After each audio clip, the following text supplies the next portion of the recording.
came across this interview that it looks like RFK did today with CNN.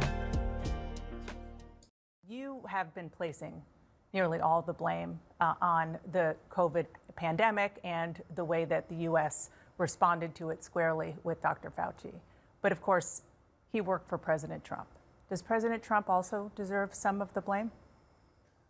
Well, President Trump, as you recall, wanted to end the lockdowns. I think the thing that did the most damage to our country was the lockdowns that shut down 3.5 million businesses in our country with no due process, no just compensation. All of our churches closed, our schools, and our children are still paying the price for that. And yet we had the worst outcome of any country in the world. How so? We have the highest death rate from COVID of any nation on earth. Okay, she was actually quite contentious during this interview. I cut a lot of that out and just kind of cut it down into three segments as short as I could. And the really funny part is this next part where she starts to go into defending why we should keep, have, and, maybe give just some psychos gain of function workability, right? We should just let that kind of stuff happen. He's got such purpose. And So this is a picture of Brian, my son with severe autism, having to be restrained from leaping off the we're kind of in the mountains there where they used to mine, the old Victoria mine in the UP of Michigan.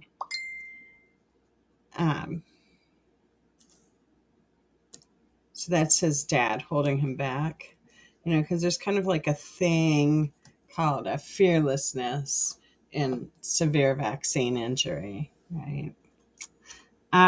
So I just want to, before I go on, talk about, really quickly, this woman is arguing for gain of function research, okay? And there are a lot of reasons, one of them being big pharma advertises on these stations in particular. But there's also reasons not to. There are really good reasons not to argue for gain of function research and kind of, against autism research. I mean, why be all contentious there and sort of an obstacle to people that just want to know answers. And there's many different mindsets in the world. Some of them want to use you. So this is why it's a good idea not to argue for gain of function research. Okay, some of those mindsets want to use you, like Dr. Mengele. He wants to use you. He does not want to be used by you, but he would like to use you. Perhaps she could be Fauci's next personal guinea pig, and then it will be understood. And the question is about so-called gain of function, which for people who aren't entirely clear about it, it is a highly risky research process that includes manipulating a virus to study how it behaves as it evolves. Now, what scientists say is that although it's controversial, it's necessary to prepare for the next pandemic, to get ahead of it, to figure out what these viruses can do. You want to end this gain of function research. Some scientists say, isn't it better just to put better guardrails around it? People have been trying to put guardrails around it for generations, and it hasn't worked. And clearly, COVID-19 pandemic and many other global pandemics that we have come from gain of function research. The RSV epidemic that we have, that is the biggest killer of kids in this country today, came from these kind of experiments. The Lyme disease almost certainly came from this kind of research. So, and the scientists who you say are experts are making the argument that this is necessary for pandemic response cannot point to one instance in history where research that came out of this kind of experimentation has actually provided us something beneficial. So how do you prepare then? How do you prepare for the next pandemic? I mean, that's literally part of your job now, because experts think it's going to happen within the next 10 years again. Yeah, I mean, I think we did virtually everything wrong the last time. So what about now? The principal thing that we need to do is we need to listen to what's happening to doctors on the ground. There are 15 million frontline physicians around the world. They're mainly now connected through the internet. We can tell on the front lines what's working and what's not. If we had listened to those doctors during the COVID pandemic, we would have saved potentially millions of lives. There were therapeutics out there that were working. There were doctors that were having no deaths from COVID and treating, in some cases, thousands of patients. And we weren't listening to them. Instead, we were doing the opposite. We were shutting them down. And then, Dana, the other thing that I would say is that we need to protect our constitutional rights. That is the primary obligation of our country. What does that mean? Well, during COVID, we completely dismantled our constitutional rights. We began censoring people in violation of the First Amendment. But you're saying what not to do. I'm asking what to do. But I want to talk about. Well, that's something to do. That is the number one priority. We protect the Constitution. The Constitution was written. Forgive me, but you're talking about rights, and I'm asking about a potential public health crisis that is coming. But I do want to And one of the mistakes we made in the last time was suppressing those rights so people weren't being heard. The doctors who were saying you're doing it wrong were being marginalized and vilified. Yeah, and because again, I really want to move on, but. Yeah, you were saying you were part of the problem. No, I wasn't part of the problem. There was absolute press malpractice. You weren't allowing Mr. Secretary, your job is a fierce skepticism toward authority. And yes, you weren't doing that. You were beating up on people who were dissenting. No. She absolutely, and that entire crew there is guilty of press malpractice. That job used to be thought to have integrity. Certainly not. And now we shall hear the opinions of the arrogant and the covetous about whether or not this or that causes autism. You know, they're God, the vaccines. Let me tell you another opinion from a refrigerator mom, okay? Because everything's always the mom's fault, right? So just listen to this refrigerator mom. I watched my child develop autism from the vaccines. I'm one of many, okay? So we get to sit by and listen to the arrogant and the covetous, I guess, because they're it. Meanwhile, children are being given autism every day, thanks to this kind of person. The Mennonites have not vaccinated since 1796, since Edward Jenner invented the smallpox vaccine. It's hard to blame that on me as much as you want to blame it. No, I don't want to blame you. I'm asking you because you have a very powerful voice on these issues for people who are skeptical. Let me finish. And I've never questioned the efficacy of the MMR vaccine. Okay, let me finish. What I want you to do is please use your bully pulpit to right now, as we're getting close to back to school, are you willing to say to parents who have not vaccinated their kids that they should vaccinate their kids for measles because it is safe and it will help them save their children's lives?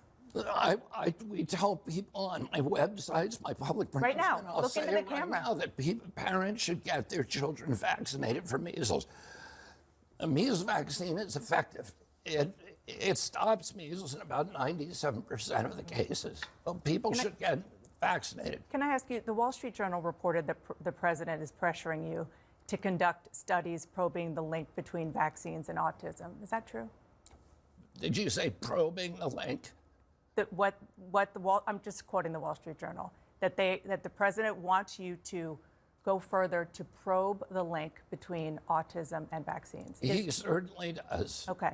Now, have you talked to him about medical research that have studied this for 25 years and found no link between autism and vaccines? And just this is my question here, because I don't want to litigate that. My question is, why not, because you are HHS secretary now, why not study what could cause autism, which scientists do believe starts with fetal brain development? Why not do some studies on that, whether you're an environmental lawyer, whether there are environmental factors that go into contributing to a predisposed genetic situation? Well, let me say this first.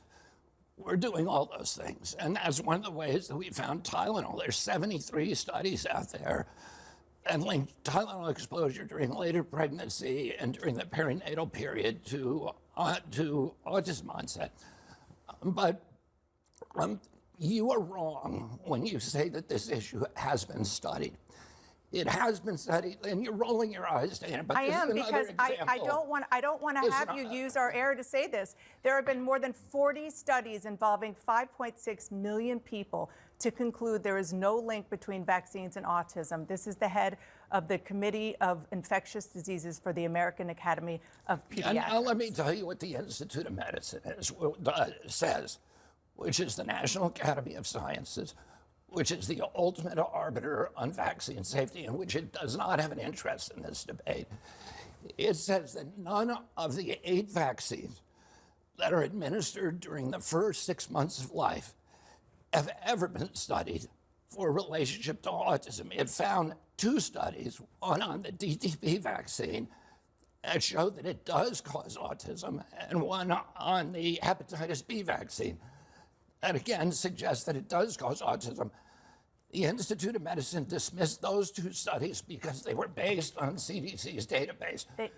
The studies that you're referring to are all for one vaccine, the MMR vaccine, or one ingredient, thimerosal. So you are actually looking at, you're starting new studies to try to link autism, but you're also telling me— I'm not trying to link autism to anything. I'm trying to find out, why has autism gone Are you from also less trying than to, why are you has also trying to autism find gone? out how it interacts with people's DNA, what's predisposed to have an autistic child? Are you doing both? Yeah, but Dana, you probably don't understand this because you're not a scientist, but genes you're not don't either. Genes don't cause epidemics. I understand. Genes, They can provide epidemics. a vulnerability, A but you gene need provides environmental exposure. That's what I'm asking. Are you studying the environmental We're looking exposure? at all the different environmental exposures, but your statement, you have been fooled. Your statement that this has been studied is not true. It's categorically not true. Not for any of this stuff. It is considered. Considered by who? By every scientist who has studied this. That is not true. I can give you hundreds of scientists who have looked at this. So and on the say, one why hand, isn't do you understand why people aren't getting— National Academy of Sciences. What greater authority Do you have than understand that? why people are not getting measles vaccines? Because they're hearing you say that it could cause You're trying autism. to change the subject. I'm not. It's very much Yeah, you are. related. Show me one of the studies that's been done on the first 8 the vaccines during the first 6 months of life. You will not find them. The National Academy of Sciences So if that's the do not case, then exist. why are you telling people to get the measles vaccine? Because that is one of the vaccines that has been studied. Okay. It's the only one that has been studied. Do you want people to get the MMR vaccine? Yeah, I said that already. Okay, so I know you're flustered now, and it is. I'm not frustrated at all. Because people I am have frustrated. not been honest The with reason you. I'm frustrated is because you are the HHS. You are the HHS secretary, and you are talking about things that lead to vaccine hesitancy in this country, and it is something that causes problems for people when there is not anything. Let me ask you something. Do you see your job as ending vaccine hesitancy, or do you see your job as telling the truth to the American people? I see my job as telling the truth, and the truth is that there is study after study after study. It's one of the most studied things out there in science. You're repeating and it is like a parrot. You're repeating it like a parrot. I've actually read the science. You and I come back here and debate the science. I'm not debating this with you. Of course you won't. No, because I'm not all debating. All you know how to do is repeat things that people told you and say, trust the experts. That's what you did during COVID. Now we know that Anthony Fauci, who was the expert, was lying about everything, about masks, about social distancing, about natural immunity, about the transmission from the vaccine, about the source of COVID. He was lying, and you were punishing people for not trusting the experts. And now you're rolling out the experts again. Yes. To talk about something that you have no personal knowledge of. Okay, well, guess what? That is my job, to talk to people. Your job is to Am I tell the allowed truth to talk? to the American Yes, public. yes, and my job And is to to be- get as and much to- information as I And can. to maintain And what we were doing, a posture what we were of doing, fierce skepticism what we toward were government doing authority. in COVID and still, with regard to these vaccines, is getting the best information, the best science that we can, and putting it out there. And sir, what you are doing is causing getting the best information science to from be out somebody there that who's is lying to not you. accurate. Who was lying to The you? National Academy of Sciences, which you just cited, in November, said we support the statement that vaccines do not cause autism. This is the National Academy of Sciences that you just talked about. Look at the National Academy of Science most recent report. Okay. And you'll see. These are pictures of my kids. Actually, this is while I'm narrating this next couple of videos. And it's actually, it was one of our victories, because Brian had to contend with catatonia, medicinally induced catatonia caused by risperidone, sometimes also called risperidone, a medication. He had to contend with that condition in order to make that huge transition out of his house into another building for school. We are doing homeschool, but because of the catatonia and the desire to contend with it, we're doing it this way. Unfortunately, Brian came up against insurance fraud in the end of his life, the last few years of his life, and did not win. And that means that our ability to go to this outbuilding for school, which was so healthy in contention with catatonia, something you should be in contention with, right, was nullified by all of that opposition to him healing. But nonetheless, about this next clip or two. And the way in which that is relevant to me, that I would put it into this video and mesh all these things together, is that I believe that my children are just some of many, and there's some you wouldn't hardly tell because it's in different ways. You can just develop allergies, but I believe they are vaccine injured. And some people, like a few people in our family, not discussing my kids, have a lot of allergies. Some people do just develop allergies to vaccines. I'm not an advocate for vaccines anymore, but I can tell you that my kids are vaccinated, okay? Especially Brian, the one who died at age 24 of catatonia, which was a different medicinal injury, one that occurred a little bit later. So that's how that's relevant and why. So now about these clips I'm about to play. These clips are about just like a brief look at the concept of big pharmaceutical companies being allowed to advertise on channels like CNN, and the effect that that's had.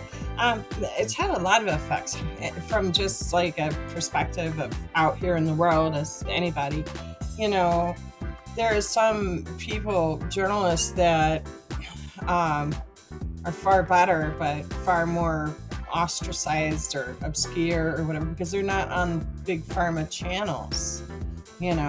Most people will bend that knee, but you a lot of times don't realize what is behind that journalism.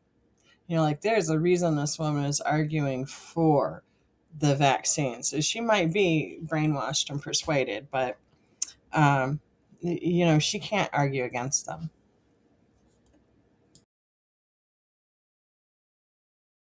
All right. Well, RFK Jr.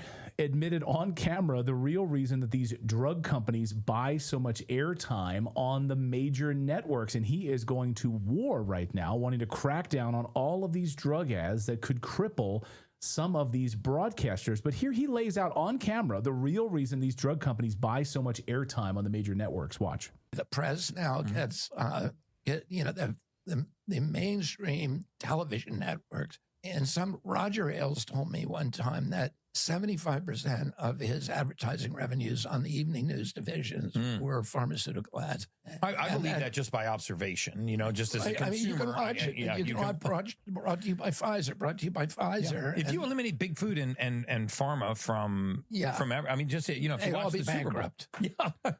So it would have been Super Bowl ads. Those companies are doing that partially because the evening news is very attractive to drug companies because young people don't watch news. It's all older people, and those are their customers. They're people who are taking all this whole, arsenal, this battery of drugs, but they also do it to control content. Ah, there it is. To control the content, to control the narrative. So there's no dissenting voices on any of this. And Kim Bright has been battling Big Pharma for 50 years. She knows their game plan better than anyone. She was Maha before Maha even existed. Our audience loves Kim because she has no filter. She has a strong bullshit meter. And Kim joins us now. Kim, I mean, so we really know the playbook here. It's to control the content. It's to control the dissenting voices on these networks, isn't it?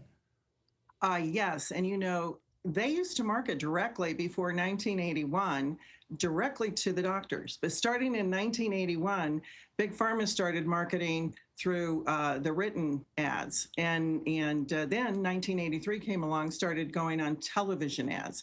And Clayton, I did some research and I found out back in 1995, they were spending $360 million. By 2006, they were spending $5 billion. And by 2024, almost $14 billion. So we know that we've been inundated and brainwashed with this amount of money going in there. And again, you just turn on the TV, you see what's going on. Every other ad is brainwashing to think that, there's nothing else to do out there to take care of our bodies except take drugs. And then we will be happy and romping through the daisies and singing these wonderful songs. But look at all the side effects at the end of the commercial. Yeah, bunch of crap. It is a bunch of crap. Last week, I did a segment about the new FDA-approved HIV vaccine, which you're supposed to take twice a year. And we played a clip of the news anchors breathlessly excited about it without telling the truth about it. For instance, that people on these PrEP meds get different STDs at a greater rate. And also it's made to keep women in Africa from getting AIDS because they get sexually assaulted left and right. They didn't seem to, they did no research. It was just, isn't this great new vaccine? So that's not journalism. Do you think that if they were not backed by these companies, they might actually have a little curiosity as a journalist? I would think so, Natalie. I would definitely think so. Yeah, I would hope so. But, Axios did a survey at the end of, I think it was last year, and they found out that 60% of Americans don't want pharmaceutical ads, big pharma ads on TV. 60%. Again, okay, we're majority. And then in 2025, there was another survey done that showed that 93% of Americans back MAHA's basic principles. I mean, 93% of them want to know if their politician or their bureaucrat has any ties whatsoever to big pharma or to the big food companies out there. So, I mean, it's very apparent to everybody except the ones that want to keep the status quo that Americans want the truth. Americans don't want the big pharma constantly inundating them with this crap. So this last part, these last clips I'm going to play, are about this doctor that it was awesome, and I wanted to meet, but I didn't get the chance to. I think he's a lot of people's hero. Um, he knew right away that COVID was a con, and he's one of the doctors that was awake. But one of the sort of creepiest things about and how it ties into this interview for me is there's RFK sitting there at the CNN interview with a cup, and I saw him. I don't think I made a point of making sure to record and point that out, but I saw him look like he was drinking from it for real. And that is what Dr. Rashid Buttar was saying right before he passed, was that he had went to a CNN interview and he felt like he was poisoned with mRNA in his drink. I don't know, um, but he passed within a couple of days of that. And she's gonna get me one of these days. Aren't you, Harriet? Yeah. Look at this. I have to retire. My favorite shirt. What's up, Harriet?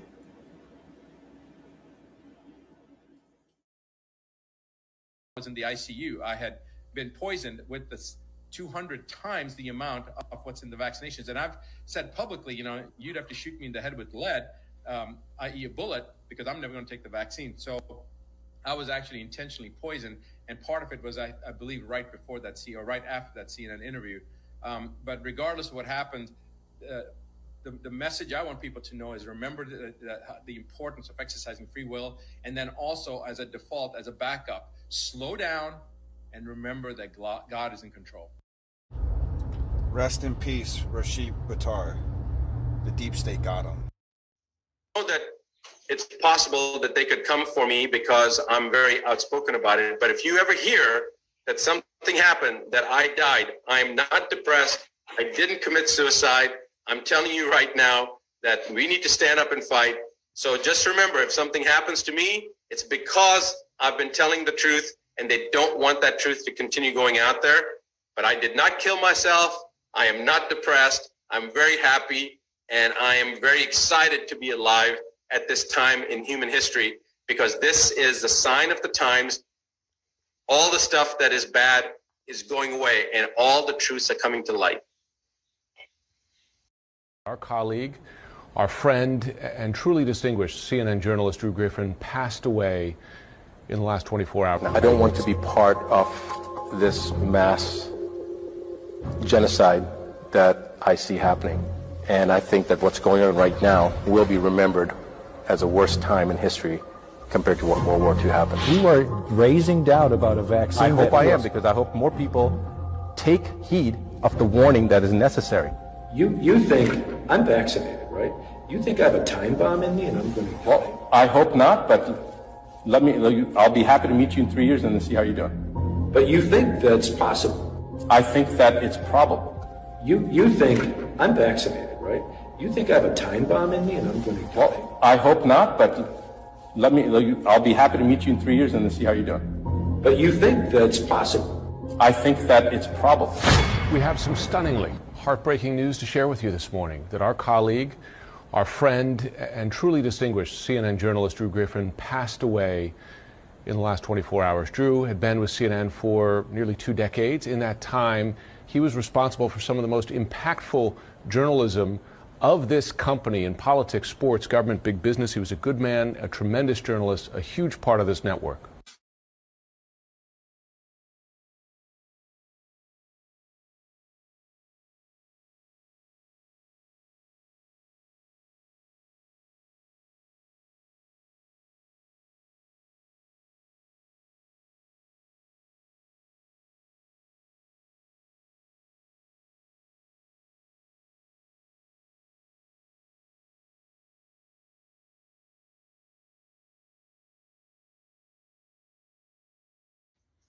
Know that it's possible that they could come for me because I'm very outspoken about it. But if you ever hear